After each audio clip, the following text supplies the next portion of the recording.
Up the topic today is living as an alternative culture. Okay, I want to give credit where it's due. Dr. Timothy Muehlhoff from Biola. That's one of the leading universities when it comes to Christian thought. And I did adapt his content and I blended it with a bunch of other material. Okay, but I want to give credit where it's due. Also, it's important because you can know this isn't me saying these things. Okay, Dr. Muehlhoff has spent his entire life on communications for Christians. Like, how do you communicate? And so anytime I hear somebody spending their life on something, they've got something to say, and we want to make sure we hear it, right? So Dr. Timothy Muehlhoff mixed with a bunch of other things. An alternative culture, what is that all about, right? So we did in the homework, if you got to read it, if not, I wanted to summarize, was Patricius, otherwise known as St. Patrick, right? And amazingly, he converted a violent, bloody, and pagan 5th century Ireland to 30 to 40% Christian in 30 years. With nothing, right? With no technology of any kind. You just think, what in the world, right? I mean, there's a reason there's a St. Patrick's Day today. And when you think of violent, bloody, and pagan, I hope that somewhat rings true for today, right? I mean, it just seems a little bit like, wow, yeah, that's... So sometimes we can just think it's just that people in the past couldn't understand our cultures, but it's actually the other way around. People in the past, we can't understand their culture because there's so much more than what we deal with sometimes. Okay, but I also want to bring up, he did eliminate human sacrifice, slave trade, and he practiced radical separation, but it was different than the Egyptian form. Okay, see, back then monasteries were a common item. You know, if you wanted to get away from the world, you went into a monastery and you started a whole new life in a monastery. But St. Patrick's monasteries were not just about escaping the world. They were about escaping the world and about engaging the world. Both, okay? And so that was a key fundamental difference. Studying what he did is actually really useful for cultural apologetics. If you want to understand what he did, then it gives a real insight into today. He did see his monasteries as a playing field, right? It's kind of like a football field and there's a line. And when you cross that line, you're playing by a different set of rules, okay? But his key here was that he really wanted that flow, and it wasn't trying to keep other people out. It was actually trying to bring people together to be influenced. Okay, right? So the other thing, he integrated secular life with the sacred life of Christianity. There was nothing that he wasn't a part of. Sometimes when we think about cultural influence or trying to influence maybe even our neighbor or someone around us, we're thinking about bringing in all the spiritual, right? You know, let me get my Bible out and share some spiritual topic with you.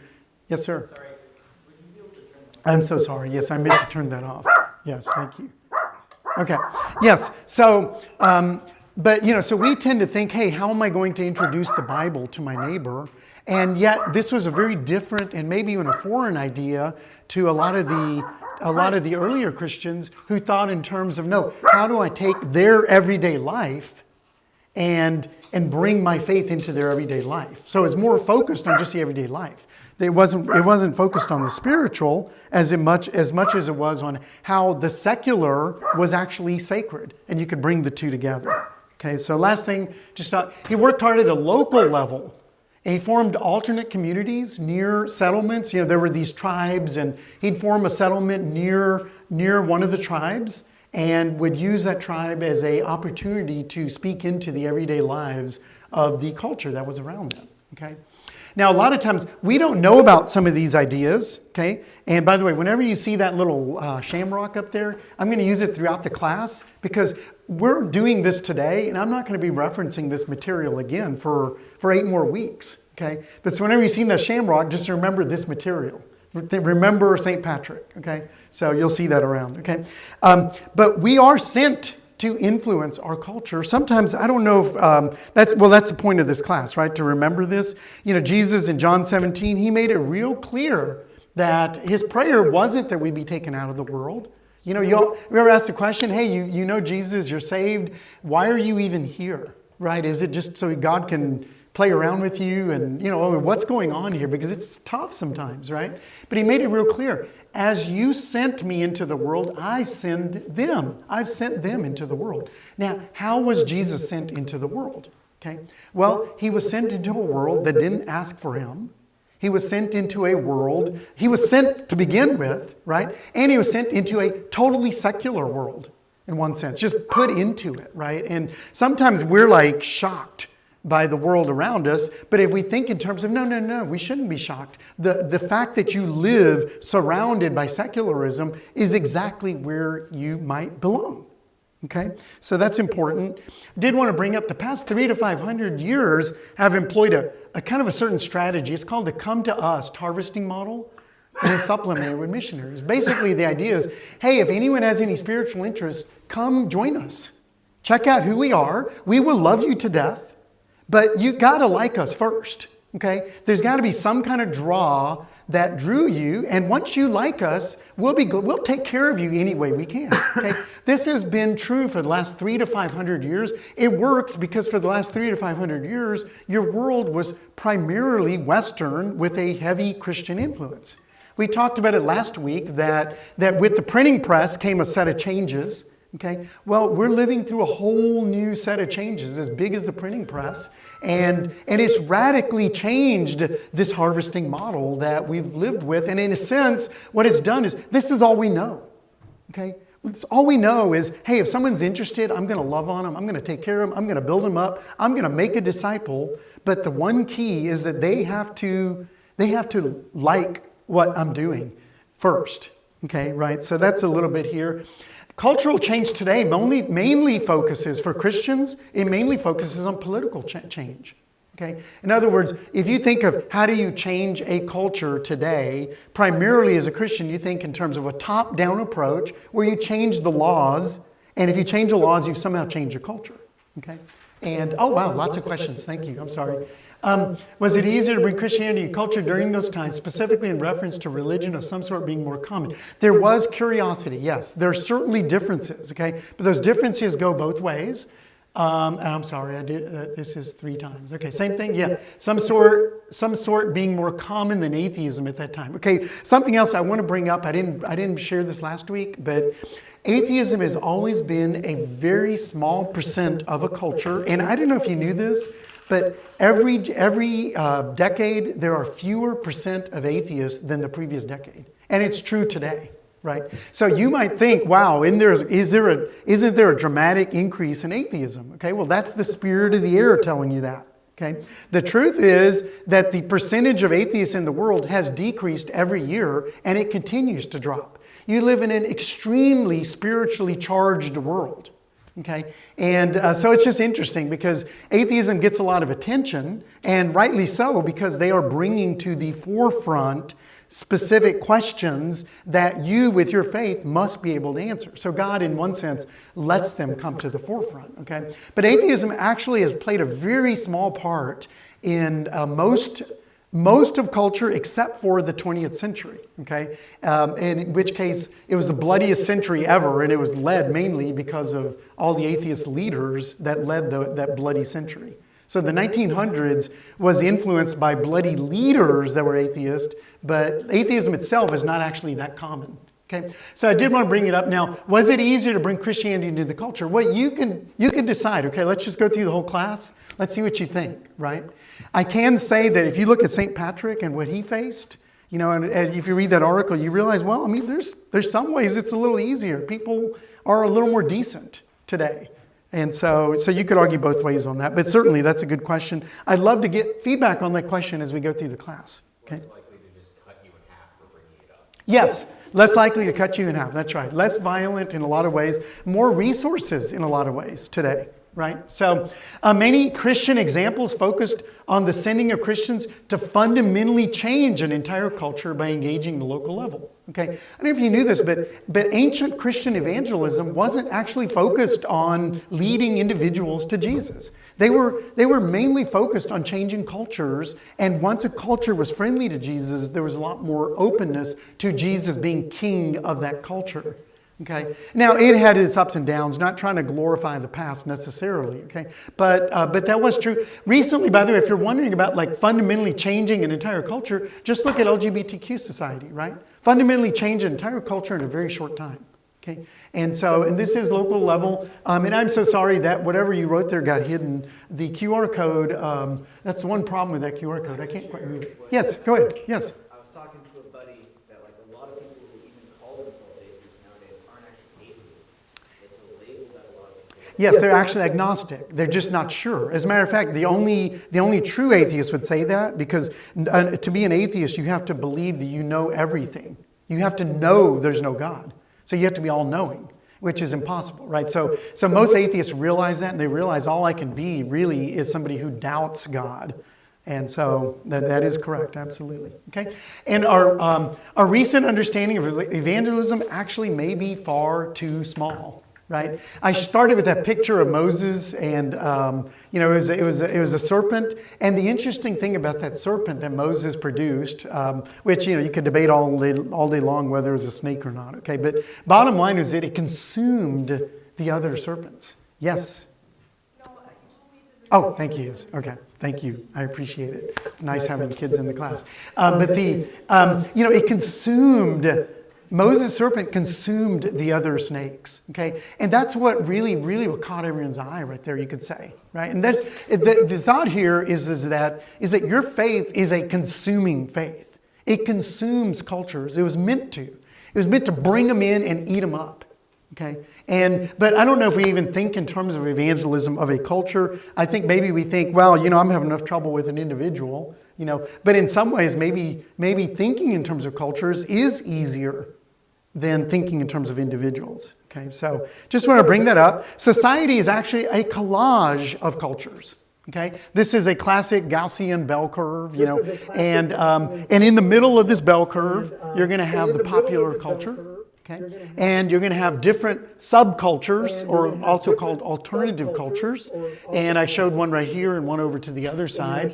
And another name for these is the public and the counter-public. Okay. The public is the dominant culture. The public is the dominant. Okay, and the counter-public is alternative cultures, and I'm only going to speak of maybe one that's fairly influential. Okay, because you could go on in a bell curve as far as how many cultures are actually represented in a society. Okay, but so with this said.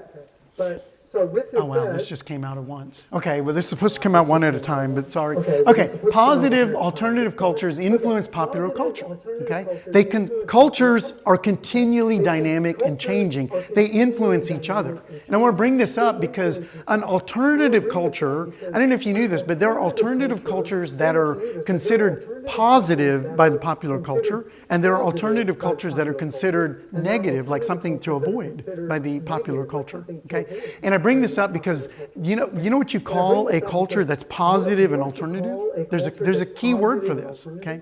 And it's actually a universal word that's been in the English language for a long time. It's the word cool.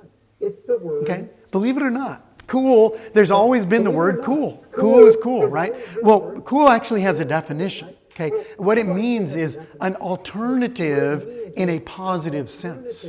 Okay, and this is important because whenever you think about a culture, you think about how the parents are no longer cool and the kids are now cool, right? And what they're saying is that they have their own way of integrating and consuming values.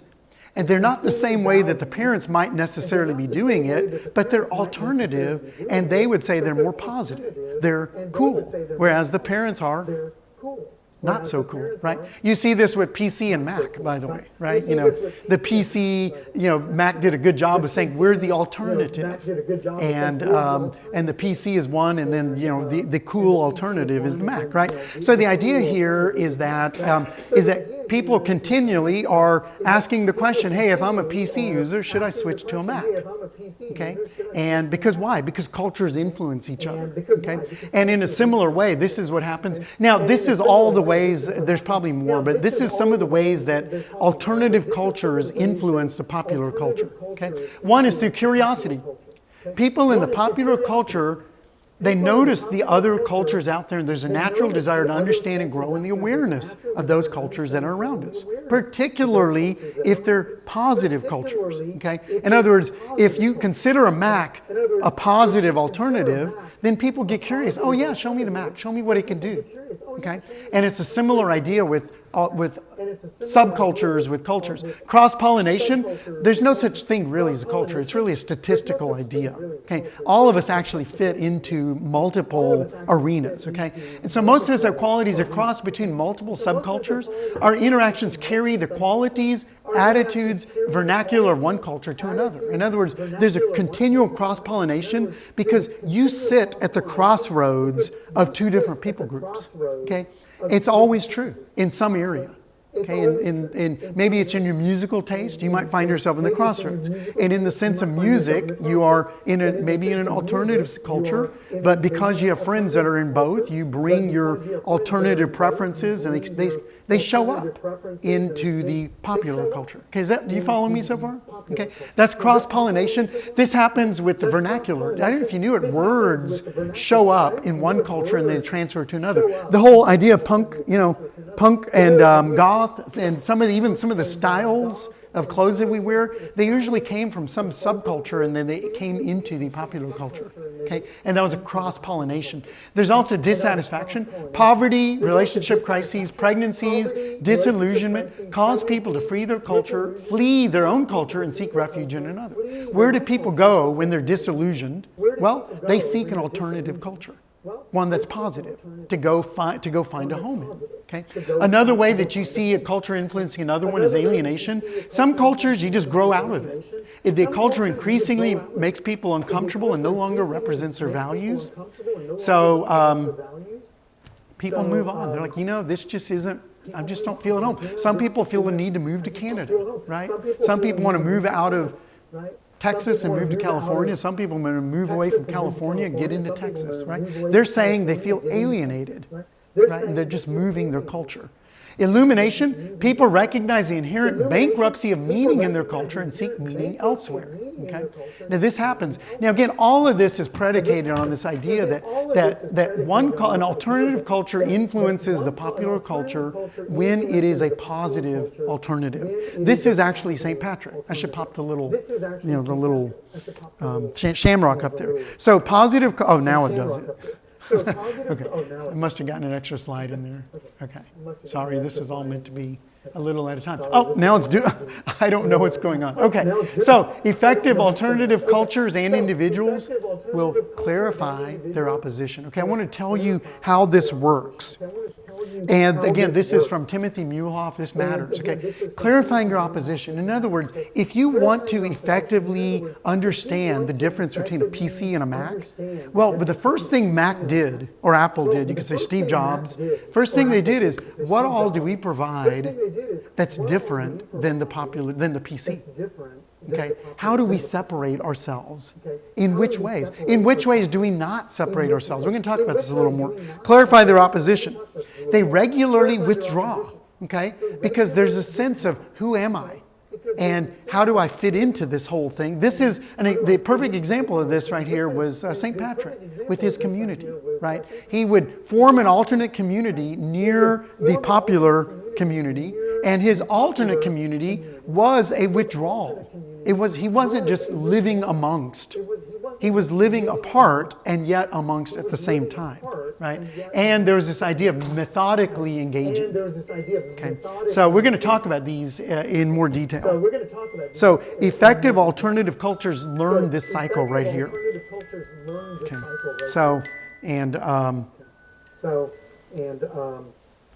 so effective alternative cultures learn how they need to continually, you could call this almost like a spiral, continually clarify who they are, withdraw, and engage over and over again. And again, this was different because like a monastery model left this out completely.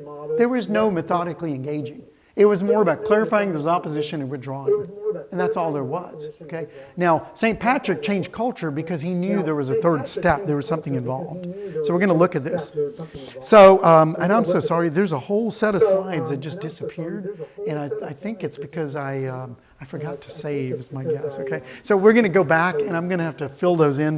Matter of fact, maybe I'm going to cheat. I'm going to. Here, let's see if I can get there real fast. Okay, we're gonna pass all this up. Sorry, la da da. Gotta go past. Okay, here we go. Okay. So the myth of Sisyphus. Have y'all ever heard of that myth? The myth of Sisyphus. This is a modern. The philosopher Albert Camus came up with it. It's a modern myth. And the story of the myth is that the gods are angry at Sisyphus, and they were trying to decide how to punish him.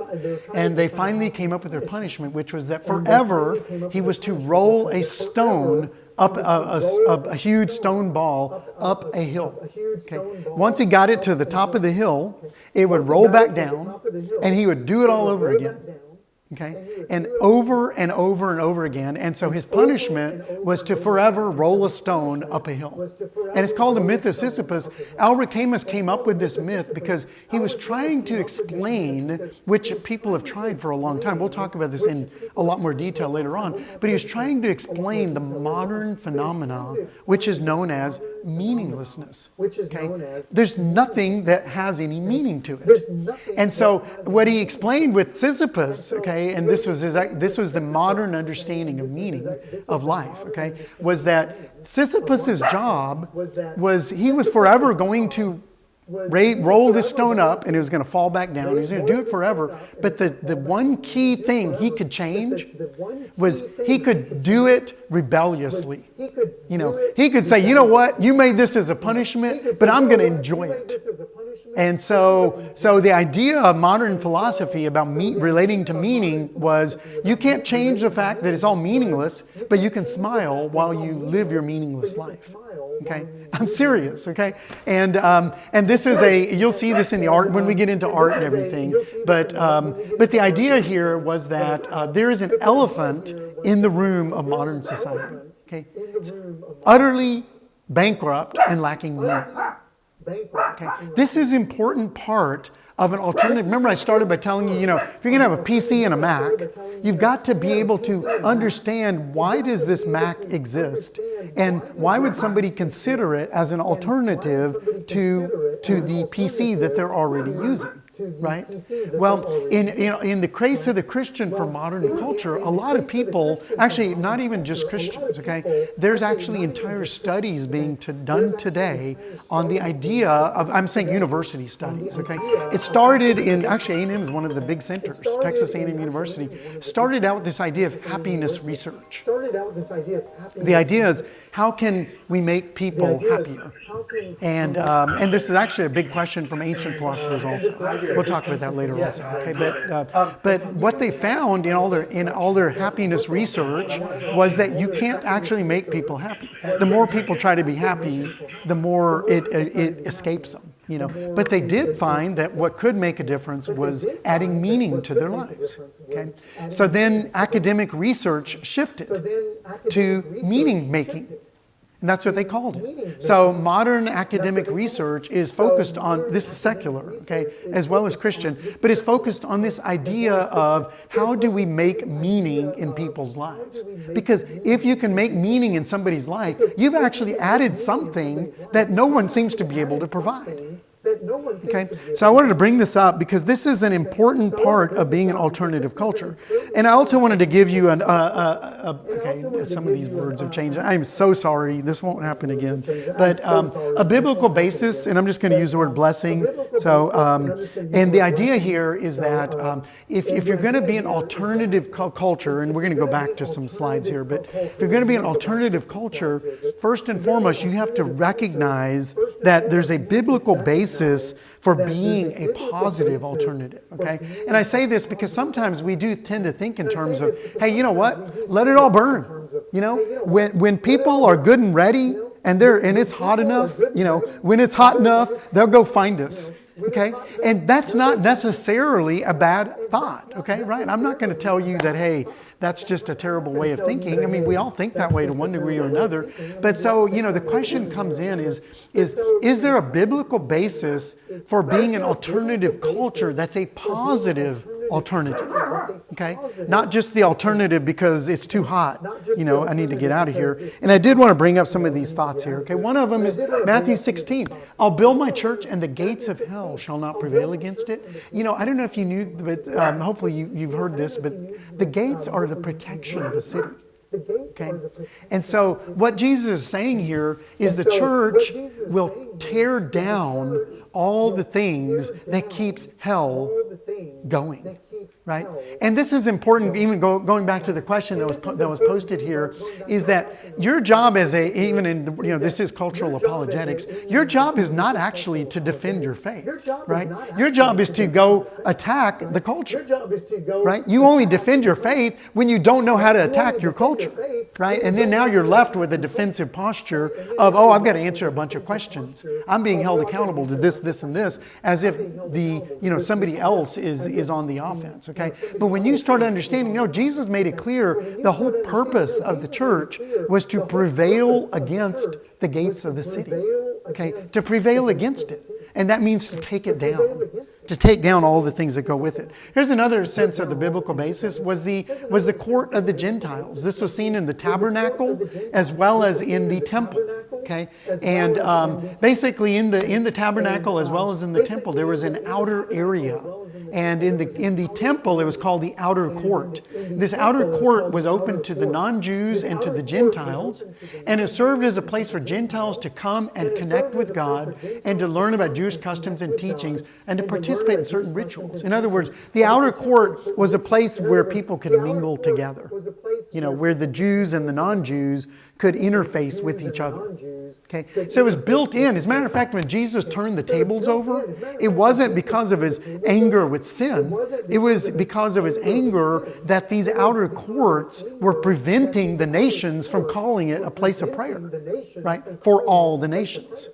And so the anger of God, the wrath of God, is when we're not understanding the purpose of the outer court. And again, we recognize when you say an outer court, no, there's way more to this story. There is an inner court, and there is a walk with Jesus, and it goes on and on. But there's a place, biblically speaking, there's a place for an alternative culture to create space for others to be able to come and to interface with you. Okay? This is important. By the way, I did want to bring up, for 400 or 500 years, Christians were the public culture, the predominant culture. Okay? Now we are not the predominant culture. We are an alternative culture, and that's not necessarily a bad thing. Okay? In other words, the goal isn't necessarily to become the public culture. The goal is to influence the public culture. It's kind of like PC versus Mac, to be a Mac and to be able to say, hey, you ever check this out? And that's what the outer court was for. Okay, and so when we lose sight of this, we're losing sight of maybe a little bit of what our faith was all about to begin with. Luke 6, get this, love your enemies, do good to those who hate you, pray for those who mistreat you. If you love those who love you, don't even sinners do that, right? What credit is that to you? Love your enemies. Well, the interesting thing here is I would say most of us have very little ability to live this out. Okay, because our enemies don't know us. We're nowhere near them. Right? And so I think first thing that Luke 6 is bringing out is that you have to be involved or interfacing with a culture enough for someone to consider you their enemy. Okay? And so this is it's an important idea. So for last couple of thoughts here relating. Romans 12, bless those who persecute you, bless and do not curse. What? Bless those who persecute you, bless and do not curse.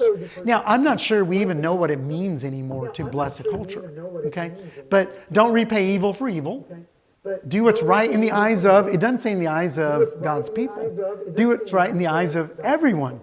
If your enemy's hungry, feed him. Guess what? Your enemy's hungry. Okay, right? The enemy is hungry because the enemy has no meaning. And this culture is incredibly hungry to be fed with meaning. If he's thirsty, give him something to drink.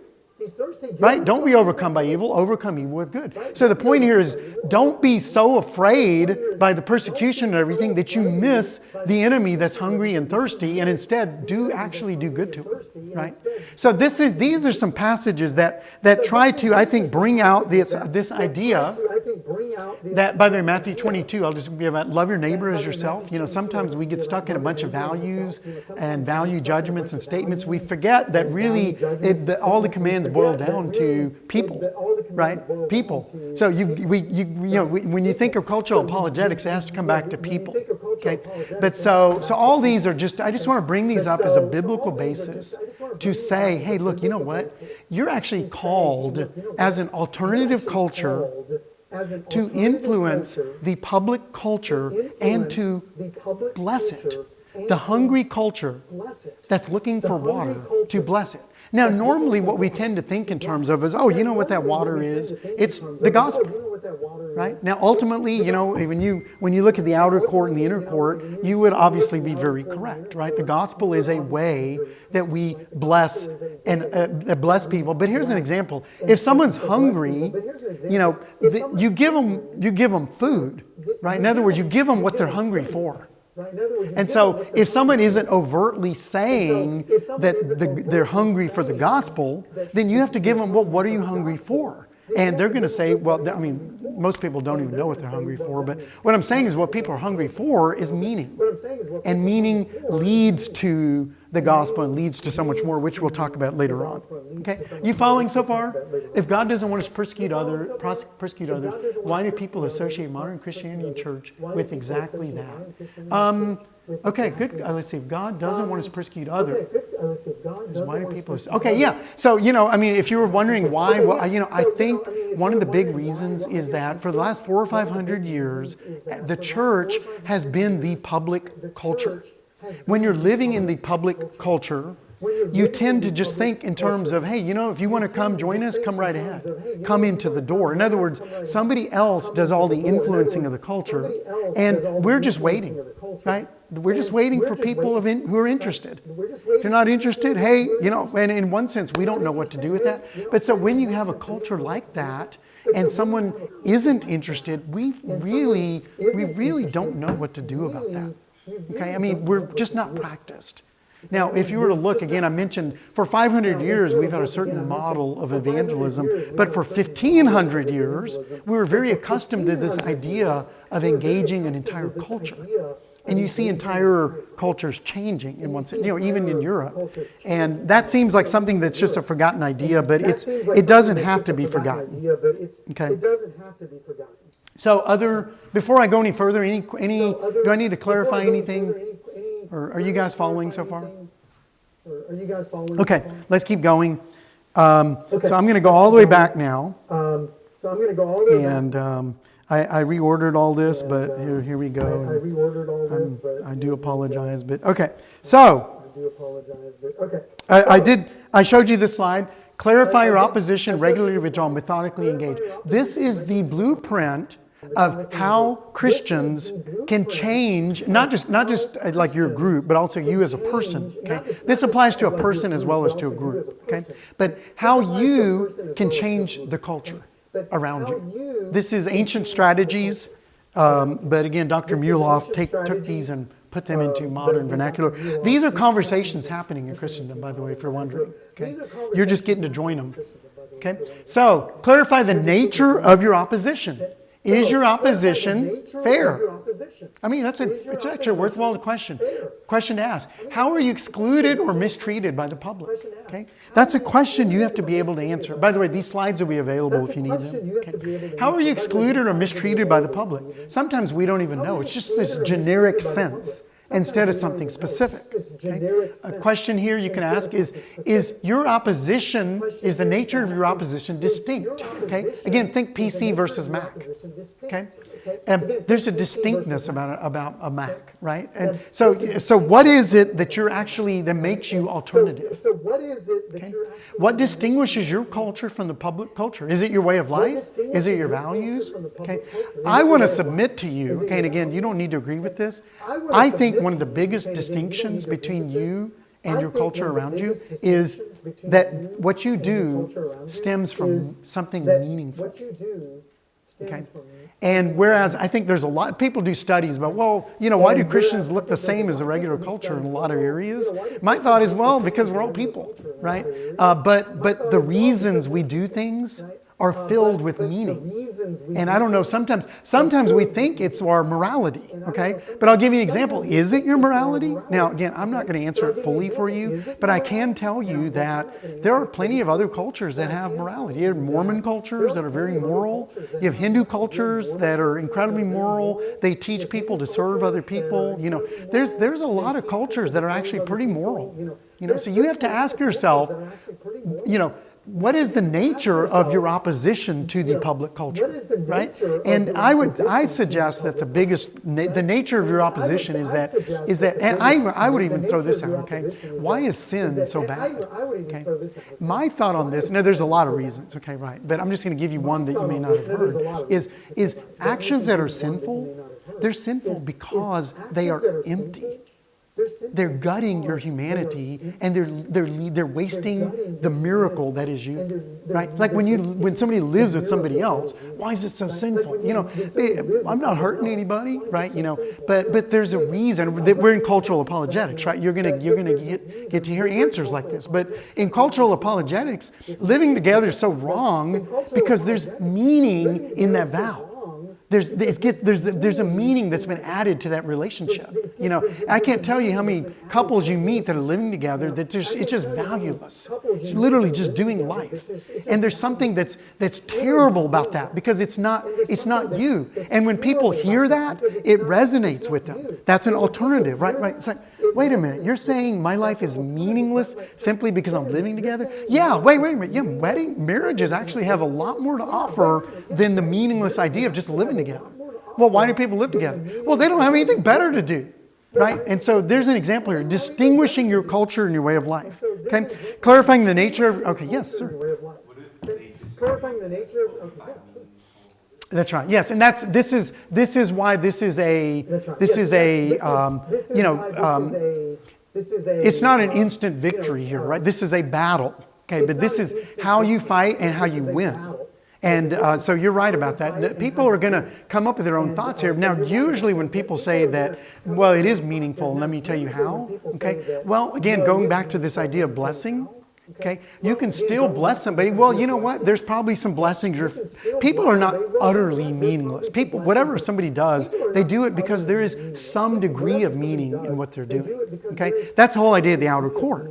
Okay, there is some degree of meaning, but what the Christian can explain is the fulfillment of what they're after. Right? The fulfillment is found in Jesus. And so what happens, and I'll just give you an example of this, is you actually, there's no picture of an image of a human, right? We're made in God's image. What that means is no matter what you have, you always want something more.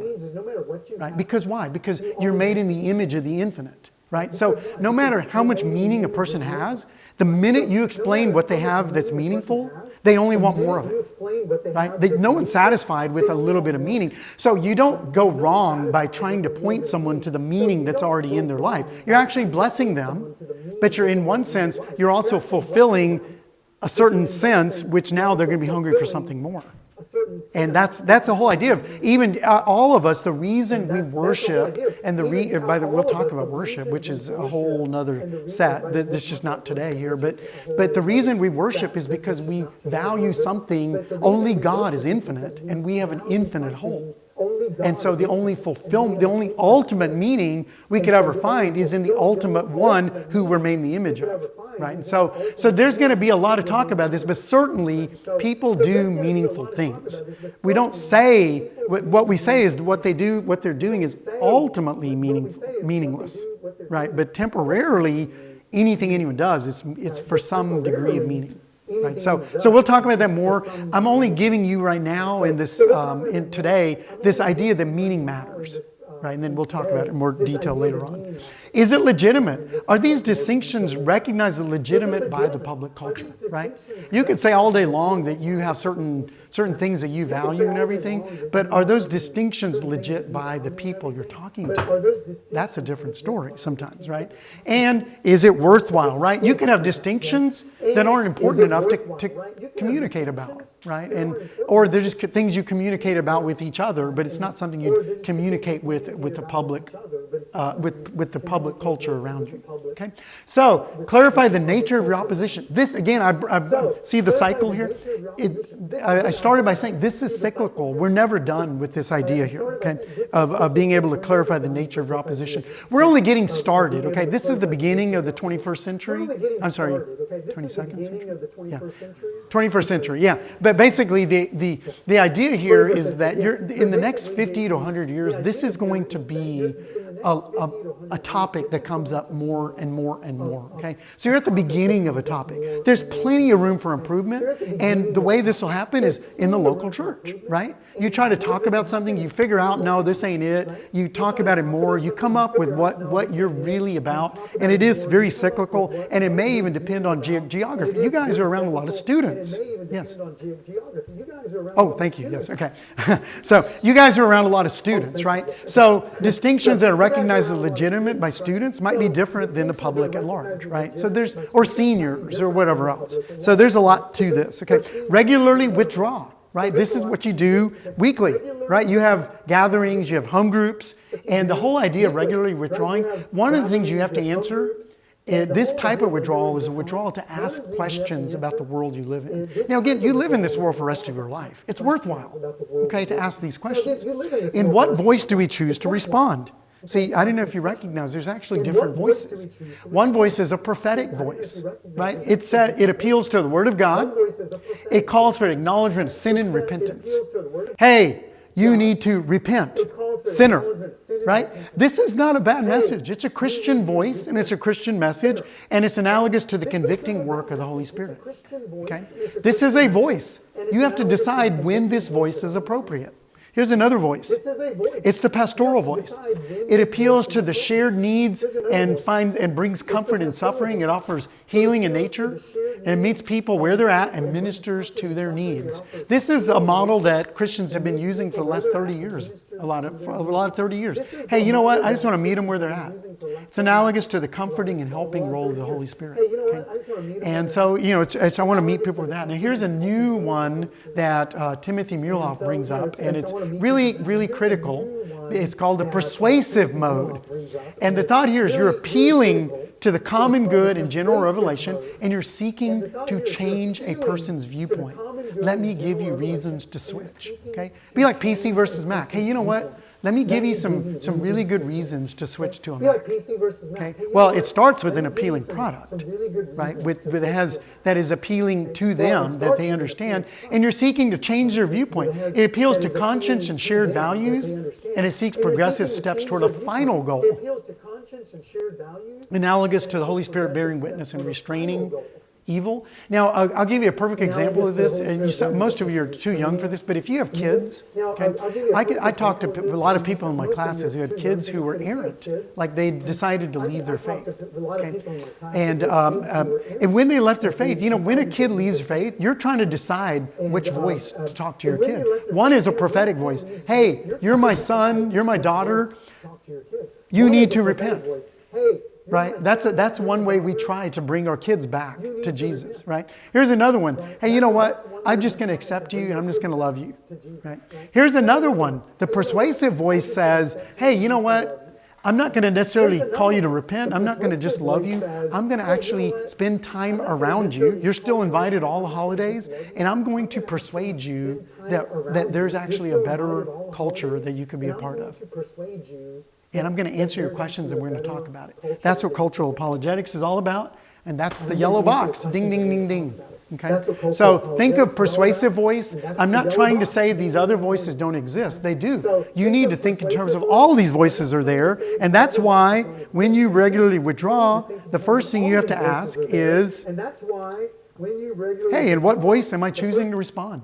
thing you have to Right? ask There's is, multiple voices out there, and you can't negate what any of voice them. am I They're all choosing in the scriptures. There's But the multiple persuasive voices out voice there, is and a you voice can negate that them we're the all in least your- accustomed in the to scriptures. and the most But the appropriate persuasive and most voice important is for a cultural voice change. that we're the least Okay? accustomed to, and The most truth, right? appropriate and Hey, most important what for false cultural beliefs do we change. hold about the public? The In which truth, ways do we right? unfairly Hey, characterize the what public? false beliefs do we hold about the And why public? this matters? Because In all which of us ways do we have unfairly hidden characterize the transcripts and a certain sense Why of this matters? disdain Because all for of us people in a have different culture. hidden transcripts Okay? and There's a certain reason sense you're of not part of the disdain public culture. for people in a And different you have to withdraw and ask yourself, There's a hey, reason you're not am I part of the being public fair? culture. This And is a you have difficult question to withdraw ask. And ask And is yourself, this hey, unfair for am me I to being characterize fair? people this way? This is a Whatever, difficult here's one, non-Christians don't care about the way they raise their kids. I do. I care about raising my kids, but a non-Christian doesn't, okay? Well, see, the truth matters. Because if you don't see that maybe a non-Christian cares about raising their kids equally, maybe even not even I care more, maybe they care more, right? But when you get the truth of it, then you're ready to be able to engage in a truthful way. And remember, I am the way, the truth, and the life, right? Jesus, the more you get truth into the scenario, the more you can bring Jesus into it. Okay. Also, the more you can bring true meaning. Right? You can't bring false meaning. So if you have to withdraw to evaluate the truth. Here's another one, commonality. What do we share in common with the public? There's actually a lot of things that cultures share in common. What do we share in common with Right? the public? Raising of kids. Everybody wants safety for kids. Everyone wants to protect kids.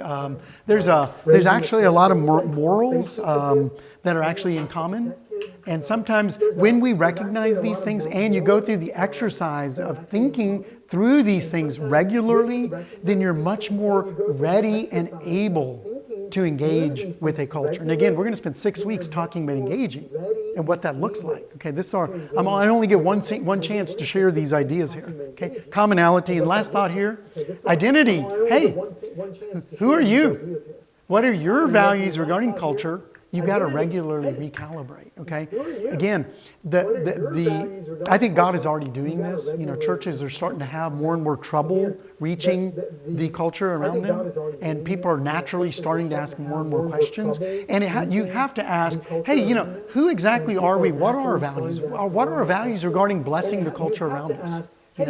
Do I need to change my values about that? Am I too separate? Do I think enough about the people, my neighbor? And how do I recalibrate to think in a healthy way? These are good dialogues. I'm not suggesting you should do this by yourself, although there's value in doing it by yourself. But in your groups, even asking these questions. Okay. Then now we're ready to get back to the part that I'd already moved. So let's go back. Now we're ready to get back. Methodically engage. Okay, this involves selective cooperation. In what areas do you work with the culture? Hey, you know what? You don't have to fight the culture in every way. PCs and Macs actually, both do similar things, right? And in a similar way, as an alternative culture, there are things you can work together on. Okay, and school safety, school. And I bring this up because Timothy Muehlhoff brings this up. By the way, the book, one of the books he's written relating to this subject is called Winsome Persuasion, and I'll send that out on an email. Okay, but the idea here is, remember we talked about this whole idea of cross-pollinating? A lot of times ideas cross-pollinate in the middle of working together with another culture. Nobody's saying you have to agree morally. As a matter of fact, people don't expect you to agree morally in every area, right? People work together all the time. It's just the Christians are so used to just thinking, no, thank you, I've got my own thing going. That we've forgotten how to do this. But when you learn to work with another culture on, for example, a school project or whatever else, then you're also able to cross-pollinate because you can discuss the differences. Remember, persuasion is the key. It's not acceptance. You don't. It's not. The whole idea is not you're trying to accept another culture. The whole idea is you're trying to persuade another culture to a better culture. You're trying to accept another culture. So meaning making. Again, we're going to talk about this in the next 6 classes. Okay. But this idea is how do we communicate the meaning of our blessing in the public vernacular? Okay. And what that means is, a fancy way of saying it is, people got to understand what you're saying, and it has to be meaningful to them. Okay. We're going to talk about, for example, songs. Okay. And perfect, just a thought for you here is, there are songs full of cuss words. Okay. Now, I don't go listen to those, and I hope you don't. Okay. But the truth is, there are people that listen to songs with cuss words, and for them, they don't even hear the cuss words because that's just their normal language. But they're listening for something else, right? Now, I'm not saying you need to go listen to a bunch of songs with cuss words, okay? That's not it at all. But you have to understand what the blessing looks like for somebody who that's their normal way of thinking, And they're not expecting you to go do that, okay, right? The pastoral voice was hey, let me kind of get into your world, okay? That's not the point here, okay? In cultural apologetics, you're not trying to get into their world. You're trying to understand their world and so you can persuade them to something else, okay? And understanding it does mean you understand that, hey, this song is not meaningful to me, but it is meaningful to you, and maybe in an intense way that I really need to understand, maybe and pray about to tap into, okay? Same thing with tattoos. Tattoos are incredibly important to people, okay? They're not important to me, necessarily, but tattoos are incredibly important to people. A lot of people, that's their identity. Right? Now, if they're not important to you, that doesn't mean that you can't understand that tattoos are meaningful. Right? Does that make sense? You can have your own value, but you can still understand someone else's value. But the key, when you understand someone else's value, that's the key to being able to bring meaning into their lives. Okay. So this is important, methodically engaging in their meaning. By the way, St. Patrick did this. His meaning making was all the conversations that he would have when he approached tribal chieftains was about how he wanted to bring or complete the meaning of what they were already doing. Right, so he was helping complete it, and people were very welcome to this. By the way, that was my story. My parents, a bus came and some people knocked on our door. My parents are completely Hindu, as Hindu as you can get. We had little cabinets full of idols. I mean, they're not anymore. Okay, they're Christian now, but it's funny. My dad now spends his time writing hymns. Okay. Anyway, bottom line is that back in the 70s, 2 people knocked on our door. We have all these idols and everything, and they knocked on the door and said, "Hey, can we take your kids to church?" And they're like, "Church?" And it's like, yeah, we'll teach them, and they explain to them what they'll teach them. My parents are like, "Yeah, go." Because we were some real rotten kids, They were just happy. I'm serious. They were so happy. When we were mad at my mom, we would just take out all the silverware and throw it on the kitchen floor. And she would just pick it up, sweet mom she was. She'd just pick it up. But yeah, we were rotten kids, and they were very open. Yeah, please do this. Well, that's the whole idea with St. Patrick, right? He was like, hey, you know what? Let me bless your culture. Let me bless what you're doing. So they set up their tents. They were not part of. They weren't living among, right? They set up their alternate culture, and they went out there and sought how to bless, and it was very welcome. Why? Because people want it. It's not like people are intentionally avoiding Christians. They're avoiding what they think being a Christian means, right? So he goes back to meaning. Okay. In what ways do we choose to bless the public? Are we intensely involved in the affairs of the world and the lives of the people we serve? Intensely involved. Now, right now, the answer is no. For the most part, if we are, it's more just doing service projects or something. But we're not actually involved in the lives of the people of the world. We're more involved in maybe some projects and things, and those are some nice attempts, but this is actually blessing people and persevering. Hey, local engagement and a commitment to the long haul, right? I mean, there is a reason that we're told to persevere, right? Well, St. Patrick only persevered for 30 to 40 years, and not only was Ireland changed, Ireland became a launching point to change Europe. Right, multiple times. Europe was reseeded with the Christian faith. Anyway, but this was the thinking. Okay, this was the thinking of the early Christians, and I wanted to bring this up. Okay, so what we're going to do, let me check how much time we have, because we're going to do a question and answer right here. Okay, good. We have 15 minutes. So, what we're going to do, let me check. so I wanted to, again, bring this material up and just stop and let you digest it, and maybe we can interact further in the 15 minutes we have left with a question and answer. So what do y'all think? Any thoughts or questions? We can interact further in the 15 Yes, sir. minutes Yes. with question and answer. So what do y'all think? Any thoughts Yes. or questions? Yes, sir. Persuasive voices. Yes. It seems really clear that to do those well, you have to be a very, very thoughtful listener. That's good, yes.